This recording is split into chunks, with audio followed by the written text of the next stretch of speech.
Hello my dear students, welcome to our Learn India Everyday platform run by Alcaro Career Institute. I am Vaishnavi Shandalia, your English teacher, going to continue your last topic, pronoun and its types. But before I start my topic, I want to let you know about our channel and platform. Alcaro Career Institute is a platform where 6 to 12 classes are conducted, and apart from this, NEET IIT level are also conducted here. So let's continue our topic.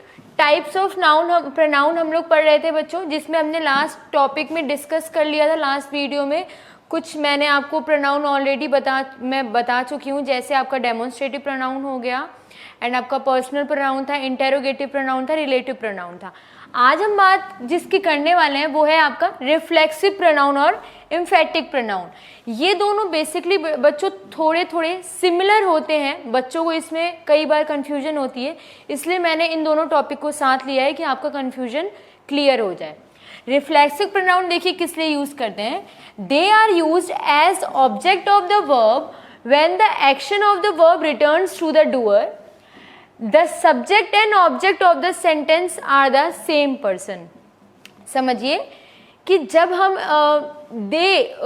ऐसा pronoun है ये जिसमें क्या होता है, जो object होता है या जो वर्ब होता है वो वापस किसके पास आके रिफ्लेक्ट करता है, आपके डूअर के ऊपर आके रिफ्लेक्ट करता है। आपका डूअर कौन होता है, आपका सब्जेक्ट। तो इट मीन्स हम सिंपल लैंग्वेज में इस प्रोनाउन को ऐसे भी बता सकते हैं कि जो आपका सब्जेक्ट होता है और जो ऑब्जेक्ट होता है सेंटेंस के अंदर वो होता है सेम पर्सन। सेम पर्सन ही आपका ऑब्जेक्ट भी होता है और सेम पर्सन ही आपका सब्जेक्ट भी होता है। इसीलिए ऑब्जेक्ट जो होता है वो किसको रिफ्लेक्ट करता है, आपके डूअर यानी आपके सब्जेक्ट को रिफ्लेक्ट करता है। एग्जाम्पल के तौर पे अगर हम देखें, I saw my self in the mirror, मैंने खुद को मिरर के अंदर देखा। तो मैंने और खुद को दोनों एक ही पर्सन के बारे में बात हो रही है। तो ऐसे वर्ड्स जहाँ पे सेल्फ वाले वर्ड्स यूज होते हैं, my self, her self, himself, themselves, ये होते हैं आपके रिफ्लेक्सिव प्रोनाउन। इसी वजह से इस प्रोनाउन को सेल्फ प्रोनाउन भी कहा जाता है, क्योंकि इसके एंड में, प्रोनाउन के वर्ड्स के एंड में इनके साथ क्या ऐड किया जाता है, सेल्फ ऐड किया जाता है। दूसरा एग्जाम्पल देखिए, I can do this work by my self. अब यहाँ पे जो आई है और जो माई सेल्फ है दोनों सेम पर्सन है, इसी वजह से इसमें जो माई सेल्फ है और आई है वो क्या हो जाएगा, आपका रिफ्लेक्सिव प्रोनाउन हो जाएगा। अब हम बात करते हैं आपके दूसरे प्रोनाउन एम्फेटिक प्रोनाउन के बारे में। They are use to emphasis a noun और अ प्रोनाउन। अब यहाँ जो बच्चों वर्ड यूज किया है हमने एम्फेसिस, इसका मतलब होता है फोकस करना, किसी भी चीज के ऊपर फोकस करना। तो इस प्रोनाउन का यूज हम क्यों करते हैं, जब हम नाउन या प्रोनाउन पे फोकस करते हैं किसी वर्ड को यूज करके, हाईलाइट होता है जिससे आपको क्लैरिटी हो जाती है कि हाँ ये वापस से घूम के किसके बारे में बात कर रहे हैं, नाउन या फिर आपके प्रोनाउन के बारे में। तो वो होता है आपका एम्फेटिक प्रोनाउन।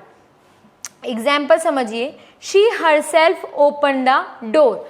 अब आप ये सोच रहे होंगे यहाँ पर भी सेल्फ वर्ड का यूज हो रहा है, ऊपर भी मैम ने सेल्फ वर्ड का यूज किया था। बट बेटा यहाँ समझने वाली चीज क्या है, आपने यहाँ पे जब सेल्फ वर्ड का यूज किया था तो उससे पहले आपका क्या आ रहा था, वर्ब आ रहा था।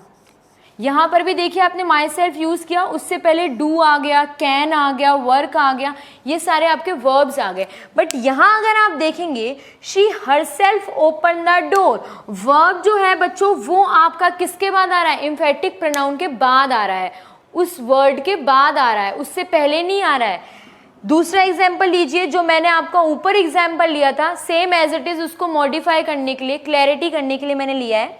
यहाँ पर था I can do this work by my self, यहाँ हमने उसको एम्फेटिक प्रोनाउन में कन्वर्ट करने के लिए क्या लिखा है, I myself can do this work, मैं खुद से यह कार्य कर सकता हूँ।